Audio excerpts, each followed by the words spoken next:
এই যে রামবুটান, ঠিক আছে? এই যে দেখেন রামবুটানগুলা দেখেন পাকছে, আবার কিছু কাঁচাও আছে, মাত্র গাছ থেকে পারছি। এই যে কাঁচাটা কিন্তু মিষ্টি আরো বেশি, ঠিক আছে?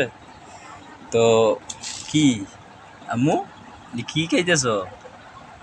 রামবুটান? রামবুটান খাইতেছ? এটা স্বাদটা কেমন? স্বাদ কেমন? হ্যাঁ, এই যে সব তুমি খাইবা আজকে রামবুটান। হ্যাঁ হ্যাঁ, এই যে সব তুমি খাইবা। এটি খাওয়ার পরে আরও গাছতে পাইরা দিব, ঠিক আছে? তো দর্শক আপনারা দেখতে থাকেন। এই যে রামবুটান, ঠিক আছে, গাছ থেকে পাড়া। তো এসব জাতের আপনার চারা, ঠিক আছে, চারা যদি আপনারা লাগে তো অবশ্যই যোগাযোগ করবেন। প্রচুর চারা আছে, প্রচুর, ঠিক আছে, রামবুটানের প্রচুর চারা আছে। তো এটা খাবেন কিভাবে?